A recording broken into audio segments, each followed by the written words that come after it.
She leaned in at her engagement party, laughter all around, champagne in hand, and with a smile only I could see through, she whispered 6 words that cut deeper than shrapnel.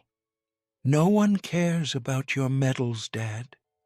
She thought I'd sit there, stay silent. She had no idea was that I wasn't the only soldier in the room.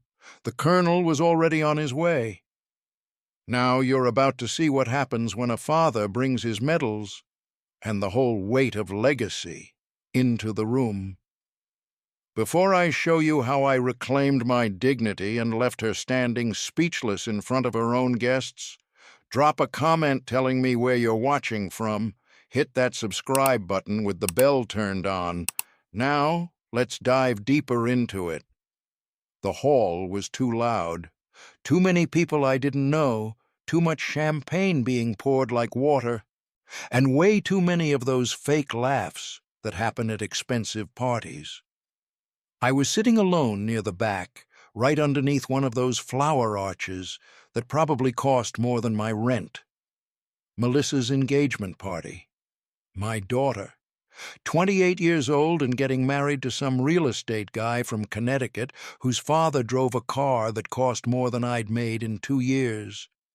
The medal case was under my chair, wrapped in the same handkerchief Marie had embroidered back when we were newlyweds. I'd brought it because Melissa used to ask about it when she was little. She'd climb into my lap, trace her tiny fingers over the ribbons and say, "Tell me about the war, Daddy." But that was a long time ago. That little girl grew up into someone who looked right through me, unless she needed something. I watched her move through the crowd in those expensive heels, laughing that laugh she'd learned somewhere along the way. The one that didn't sound like her. She was introducing her fiancé's family around. His dad with the big gut and the Rolex. His mom, who looked like she'd rather be anywhere else. They all had that same polished look. Money that's been around long enough to forget where it came from. Melissa spotted me just as the photographer was trying to round people up for family photos. She excused herself from the little circle she was in, walked over, and leaned down close to my ear. "No one cares about your medals, Dad. Don't bring them up tonight. You'll embarrass me." She said it with a smile, like it was friendly advice, like the words wouldn't land the way they did.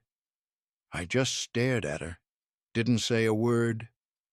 My throat burned like I'd swallowed something sharp, but I didn't move. She didn't wait for an answer anyway, just straightened up, adjusted her dress, and walked back to the photographer, back to her world, the one that didn't have room for old men with old stories. I reached under my chair and touched the case. The leather was worn smooth on the corners from years of handling. That case had been with me longer than Melissa had been alive. It sat on Marie's dresser for 20 years. She used to take it out once a year and polish the medals with a soft cloth, even when I told her not to bother.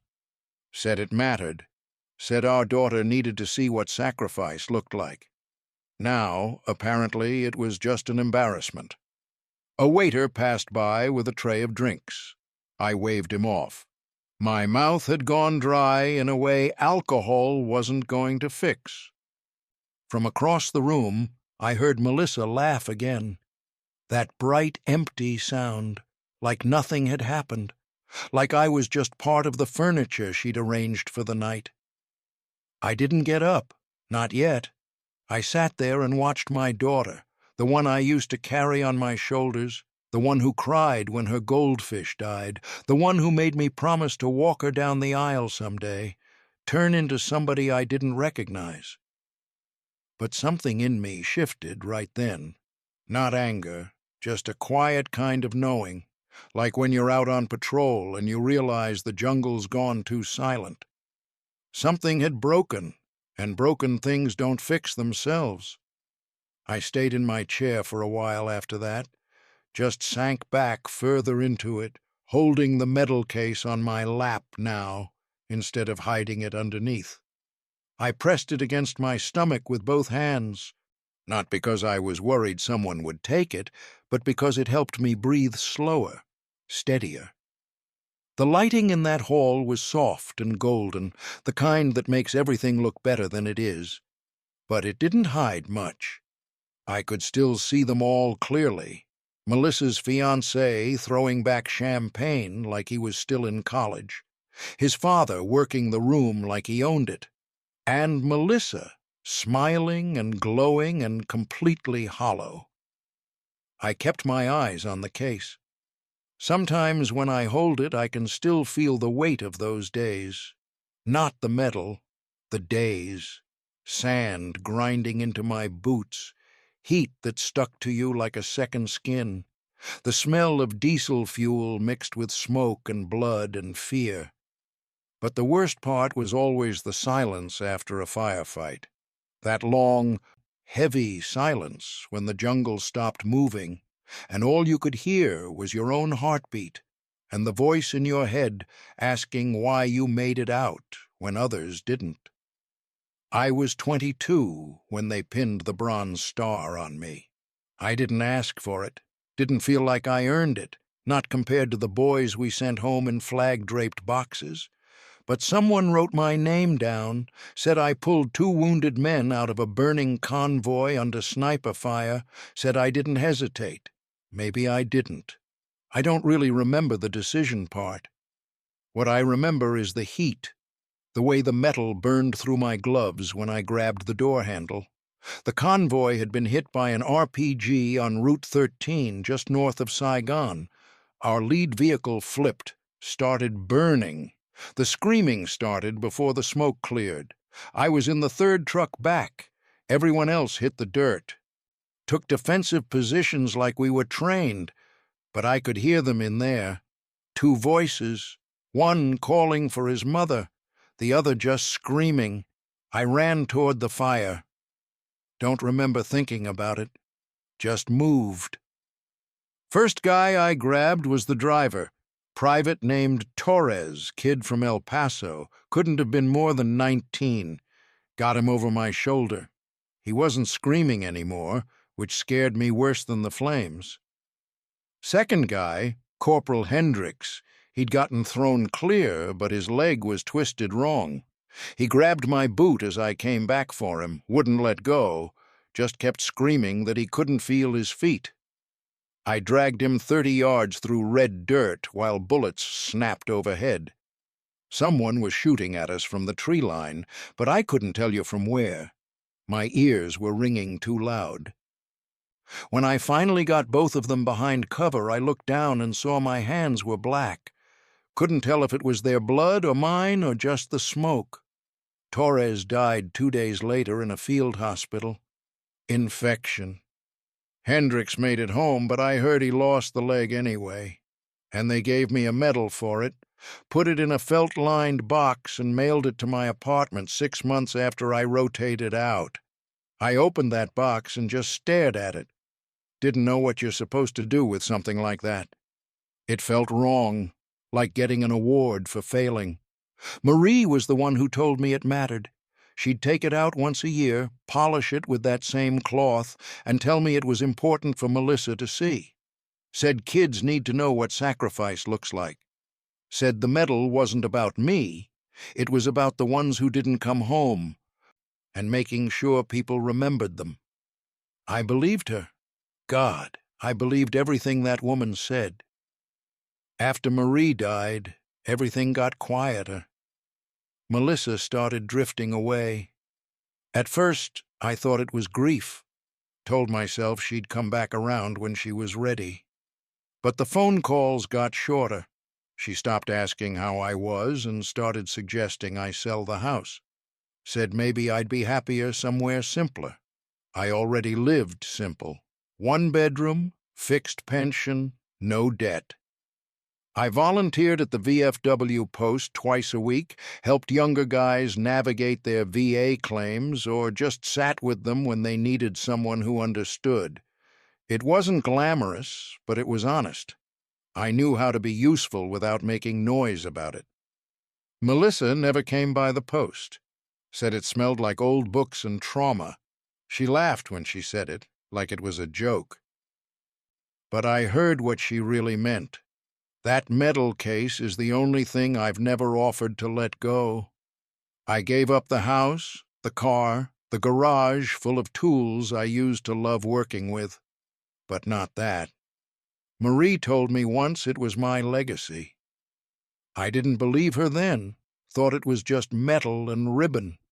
But tonight, after what Melissa whispered, it felt like the only piece of me I had left that still meant something.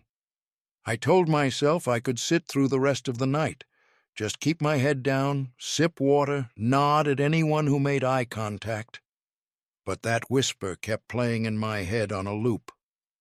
No one cares about your medals, Dad. It wasn't just a comment. It was a line drawn in the sand. Maybe 20 minutes went by before Melissa came back to my table. Not to apologize, to manage me. She leaned in close again, but this time she said it loud enough for the people nearby to hear. "Try not to bring up the war, okay? I know how you get when you're emotional." I looked at her. Didn't say a word. She added a little laugh. "Oh, Dad, you know I love you. You just get a little intense sometimes." Then she floated off again, back into the crowd like a politician working a fundraiser. The next round didn't come from her mouth directly.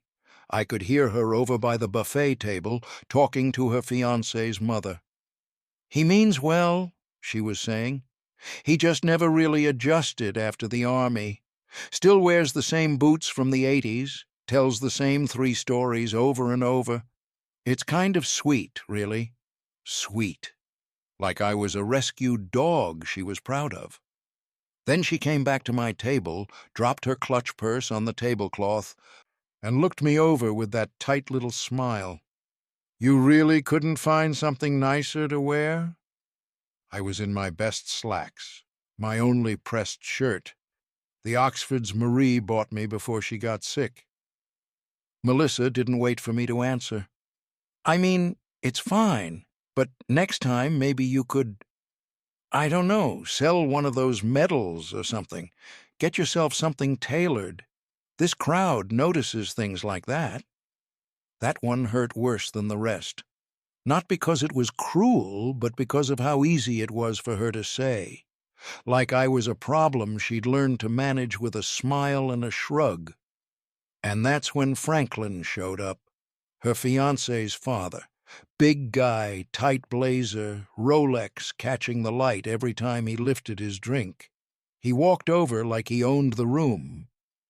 "So you're the war hero," he said, voice thick with that northeastern accent. "Melissa says you've got a whole collection of medals. Hell, if I had those, I'd melt 'em down and make a paperweight or something." He laughed. Melissa laughed with him. I didn't.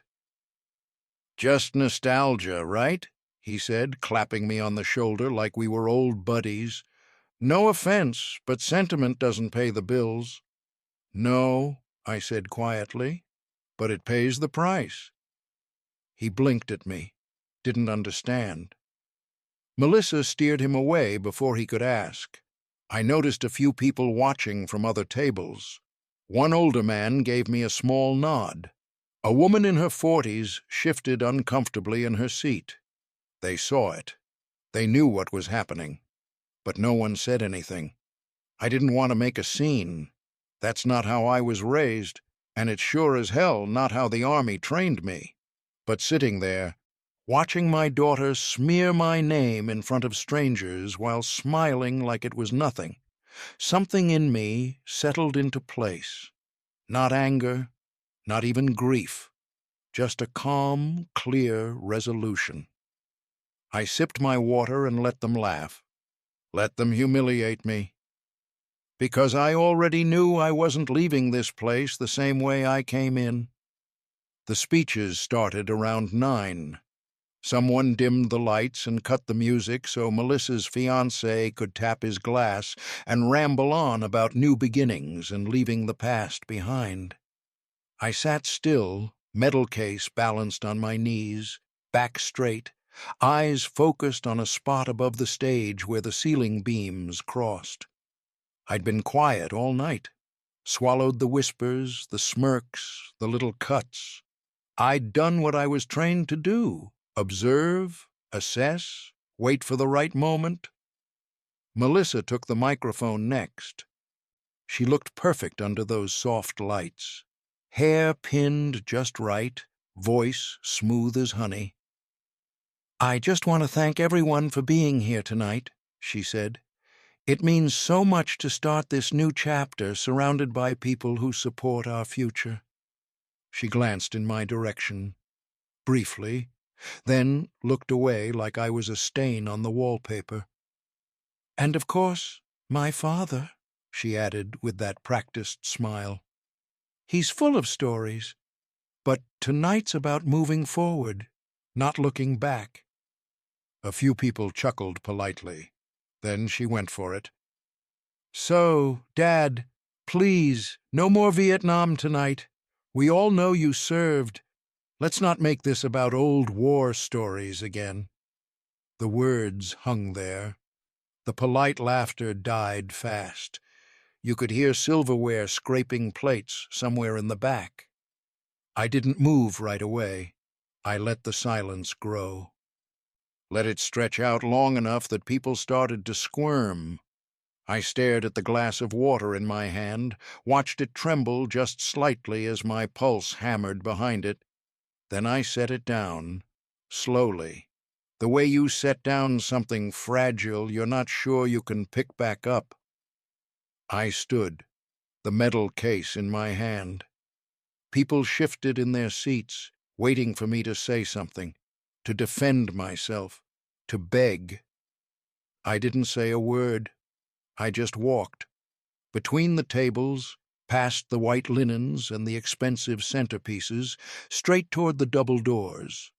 The air outside hit me cold and sharp. It filled my lungs like the first breath after surfacing from deep water. Inside, I could hear Melissa's voice falter for just a second before she recovered. "Sorry about that," she said with a nervous laugh. "He gets a little sensitive sometimes." But I was already in the parking lot. The smell of car exhaust mixed with the faint sweetness of champagne drifting out from an open window. I stopped under a street lamp, opened the metal case, and looked at the ribbons in the dim light. Bronze Star, Purple Heart, Good Conduct Medal, 3 pieces of metal and cloth that meant nothing to her in there, but everything to me out here. I remembered Marie's hands polishing them, the way she'd say, "These aren't just medals, Henry. They're proof you kept your promises." I closed the case, slid it back into the handkerchief. I didn't feel like a hero. I just felt done. I reached into my jacket and pulled out the flip phone I still carried. My thumb scrolled through the contacts until it landed on one name: Marshall. It had been years since we'd talked face to face, but he told me once, "You ever need me to stand with you again, you call." Tonight, I needed him. Not for revenge, for clarity, for one last lesson. I pressed call. The phone rang twice. "Colonel Marshall? Colonel—" My voice cracked just a little. "It's time. She crossed the line tonight." There was a pause. Then his voice came back, steady as ever. "Understood. Give me 30 minutes." I closed the phone, put it back in my jacket. I stood there under that street lamp, metal case pressed to my chest, breathing slow and steady again. This wasn't anger. This wasn't payback. This was me doing what I've always done, keeping my word, and teaching a lesson when words don't work anymore. The wind picked up, sharp and cold. I leaned against the street lamp and let the noise from inside the hall fade into a low hum, like distant artillery in the jungle. Far enough away not to hurt you, close enough not to forget. I hadn't felt this calm in years, not numb, not checked out, just focused. I pulled out the flip phone again, checked the time. 28 minutes since I made the call. Colonel Marshall was never late, not even back when we were green and running recon in places that didn't show up on any map. While I waited, I reached into the inner pocket of my coat and pulled out the envelope I'd tucked there 2 days ago. Heavy paper, notarized seal, clean signature at the bottom. Marie always handled the paperwork. She'd have smiled seeing how neat I made everything this time. Simple, precise, like the Army taught me. The VFW Scholarship Fund was getting everything now. Every last cent from my pension savings, my life insurance, even that old war bond that had been sitting in a drawer since 1972. I'd set it all up months ago. Quietly, deliberately. Melissa wasn't written out in a moment of rage. I'd done it with clear eyes and a steady hand, because somewhere along the line she'd stopped being my daughter, not by blood, but by choice. I put the will back in my coat and looked up. Headlights swung into the lot. Black sedan, military plates. The car rolled up slow, tires barely whispering on the pavement. The door opened. Colonel David Marshall stepped out in full-dress uniform, shoes polished to a mirror shine, jacket pressed sharp enough to cut, rows of ribbons catching the light like fire. He hadn't worn that uniform in years, not even to funerals. He walked like he still had battalions behind him, back straight, shoulders square. When he reached me, he didn't ask questions, just nodded once and said, "You sure?" "I've never been more sure of anything."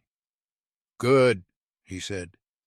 "Then let's teach them what real legacy looks like." We stood there for a moment in the cold, not talking, just breathing in the quiet. Two old men with aching bones and steady hearts. "Remember Saigon?" he asked suddenly. I smiled faintly. "Hotter than hell. You had a fever and still ran 50 yards under fire to drag that radio man back." He snorted. "That dumb kid dropped the comms and tried to outrun bullets. He made it out, though, because you covered the flank. We didn't say anything after that. Didn't need to. That's the thing about men like us. What matters doesn't need repeating." He opened the trunk. Inside was a locked briefcase. I didn't ask what was in it. Probably just documents, maybe a framed certificate. Didn't matter. The real power was in the uniform, the presence, the truth walking back into a room that thought it belonged to Melissa. I handed him the envelope with the will. "Read it out loud," I said. "Don't soften the language." He looked it over, nodded. "You want me to deliver the scholarship paperwork too?" "Yeah, make it real in front of everyone. No way for her to spin it later." He closed the trunk, looked at me for a long moment. "You okay with the fallout?" I thought about Marie, thought about the little girl who used to ask me to read her bedtime stories. "She needs to learn, Colonel. One last time." He nodded. "All right, then," he said. "Let's go show them who Sergeant Henry Callahan still is."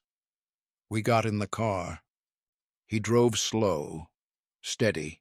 I didn't say much, just held the metal case in my lap, both hands resting on top. And as the building came back into view, all those lights still glowing and oblivious, I took one long breath through my nose. I wasn't going back in angry. I was going back in finished. They didn't notice us at first. The double doors were heavy, and Colonel Marshall waited until the music swelled again, until Melissa's voice echoed over the microphone, before he pushed them open. He didn't make an entrance, no theatrics, no stomping, just steady boots on polished tile, the rhythm of a man who doesn't need to prove anything. But that uniform stopped people cold. The ribbons on his chest caught the chandeliers like polished steel. Conversations froze mid-sentence. Forks clinked awkwardly onto plates. Heads turned. Then more heads. Until the whole room shifted like a flock of birds, everyone's eyes locking onto the man walking straight down the center aisle. Melissa's fiancé stopped talking, brow furrowed. Someone whispered, "Is that military?" Melissa turned, confused. Her smile slipped. "What's going on?" Then she saw him, and me. I followed 10 steps behind, medal case tucked under my arm. I didn't smile, didn't speak.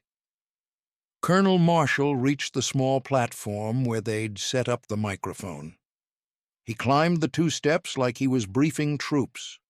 He looked out at the crowd, slow and measured, his eyes scanning the room before settling on Melissa.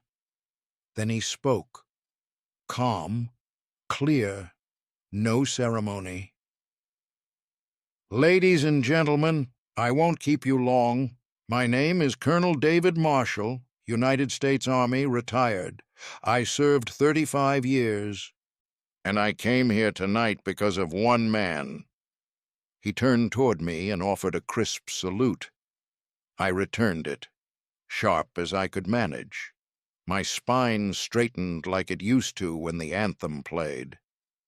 "This man," he said, turning back to the crowd, "is Sergeant Henry Callahan, Bronze Star, Purple Heart, combat veteran, Vietnam." A murmur rolled through the guests. People leaned forward. Others looked at Melissa. Marshall's voice didn't waver. "Sergeant Callahan didn't ask me to come here to embarrass anyone. But there comes a point, especially in the life of a soldier, when silence becomes complicity. And tonight, I refuse to be complicit." He reached into his breast pocket and pulled out the envelope. "This is a notarized, legally binding revision of Sergeant Callahan's will. It states that his entire estate, modest though it may be, is no longer going to his only daughter, Melissa. It will instead fund an annual scholarship for veterans returning from active duty." Gasps. Someone dropped a fork. Melissa's mouth fell open. "This wasn't a punishment," Marshall said, his voice heavy. "It was a correction. Legacy isn't inherited. It's earned." I stepped forward then, just enough for her to see me clearly. Her face had gone pale, her eyes wide like a child caught doing something she knew was wrong. I didn't raise my voice, didn't point. I just said, "You told me no one cares about my medals." I opened the case, held it in both hands. "And I believed you. For a moment." I let the silence settle. But then I remembered who these were for. I nodded toward Marshall. "For the men who didn't come home. For the ones who did and still fight every day. For Marie, who polished them, even when I didn't want to look at them. And for me, because I know what I gave up to earn them." Melissa opened her mouth. Nothing came out. "Tonight wasn't about you, Melissa," I said quietly. "It was about showing you what respect actually looks like. And now that you've seen it, I hope it stays with you longer than the flowers and champagne." Marshall stepped down from the platform. And then something happened I hadn't planned. 2 men in the back of the hall stood up. Quietly, respectfully. I recognized them both. James, a younger Marine I'd helped with his VA appeal, Dennis, a Navy guy who'd been through hell with PTSD and found his footing again at the VFW. They walked forward without fanfare, came to my side, and stood there. Not for me, for what I represented to them. The room erupted into applause. Not everyone, but enough to make Melissa's face twist into something I couldn't read. Shame, maybe. Confusion or regret. I didn't bask in it, didn't nod or wave. I just stood tall, medal case still in hand, my duty done. And when I turned and walked toward the door, the colonel and those two men flanking me, I didn't look back. Some silences don't need filling. We didn't rush. The applause faded behind us, but the echo stuck. Not because it was loud, because it came from people who meant it. Outside, under the parking lot lights, the air felt different, clean, honest. I glanced at James and Dennis, still walking beside me. No one said anything. We didn't need to. Their presence said more than words could. But inside the hall, the silence we left behind was a storm. James told me later what happened after we left. Melissa had no script for that part, no control, just wide eyes, stiff shoulders, and a room full of people who'd just watched her world tilt sideways. Her fiancé's parents were the first to leave. His mother whispered something sharp, and his father looked at Melissa like someone watching a bad investment tank. Then they stepped back from the head table and disappeared into the crowd. Guests started murmuring. One woman clutched her husband's arm and said, "She humiliated him after all that?" Another man asked, not quietly enough, "Did you hear the colonel? Bronze Star? And she tried to hide him?" Even the DJ didn't know what to do. The music cut out. The lights stayed up. And Melissa just stood there, frozen in her own reception, the center of attention for all the wrong reasons. She stammered something about misunderstandings and family dynamics, but the words didn't land. The room had already turned. People were gathering their coats, checking their phones, not rushing, just done. And then Melissa came bursting through the doors after us. "Dad, wait!" she called, heels clacking across the pavement. "Please, can we just talk?" I stopped near the edge of the lot, turned slowly. The colonel and the others gave me space. She approached like she expected the same old man who used to hand her hot cocoa and tuck her in, the one who forgave without being asked, who gave without keeping score. Her voice cracked. "You can't do this to me." I looked at her, really looked. "Melissa," I said quietly, "I didn't do this to you." Her eyes filled. "But I said it in the moment. I wasn't thinking. You meant every word. You just didn't think anyone would call you on it." I shook my head slowly. "You had the medals, the stories, the name. You had everything, and still you were ashamed." "I was under pressure," she said. "I didn't know it would go this far." I took a breath. "It didn't go far enough." She blinked like I'd slapped her. "This was never about punishing you," I said. "It was about reminding me that legacy isn't something you beg people to respect. It's something you live with dignity, right to the end." Her mouth opened, closed. She looked at the colonel, at the vets, at the open doors, and the half-empty hall beyond them. I turned toward Marshall's car, opened the door. "Good night, Melissa." She reached out once more. "Please, just wait." But I was already in the seat. As we pulled away, I didn't look back. Not even when she called my name again, softer this time.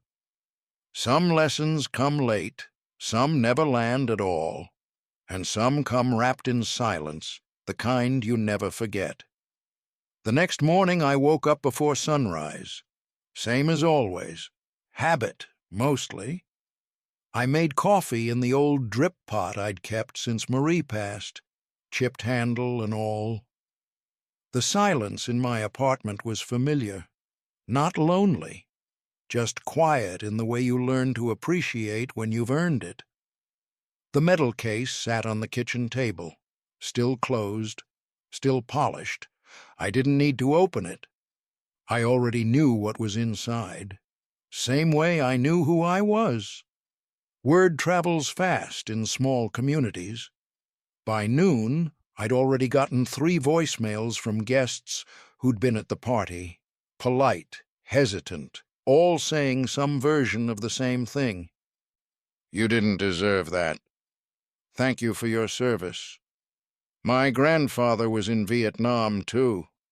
I wish I'd appreciated him more." James and Dennis stopped by the VFW hall later that day with donuts and coffee, acting casual. They didn't ask questions, didn't dig, just shared a table, some laughs, and let the weight of the night settle the way old vets do, without ceremony. But the fallout kept going without me. Melissa's fiancé called off the wedding. His parents had seen enough, apparently. The story they told friends was something about family misalignment and differences in values. But the truth was written all over Melissa's face when she stood there while her guests slipped out like fog after sunrise. I didn't gloat. That's not my way. I didn't call her. Didn't send a letter. Didn't respond when she tried texting me 2 days later with some half-apology, half-excuse. What would I say? You buried your father alive in front of 100 people and only flinched when someone else dug me back out? No. That conversation was over.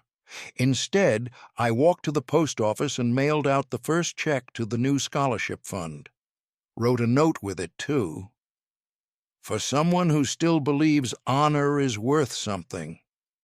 That night, I sat on the balcony of my apartment, the metal case beside me, untouched.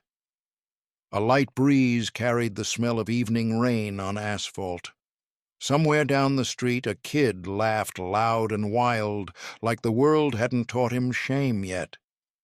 And I felt light, not triumphant, not angry, just steady, like I'd kept my promise, like Marie would have nodded in quiet approval. Would you have forgiven Melissa, or walked away like Henry did? And do you think his silence taught her more than a shouting match ever could? Let me know in the comments. I read every one of them. If this story moved you, make sure you're subscribed with the notification bell turned on so you don't miss tomorrow's upload. Hit that like button, and if you know someone who needs to hear a story about respect and dignity, share this with them. And while you're here, go check out the other stories appearing on your screen right now. I'll see you tomorrow, same time, with another brand new story.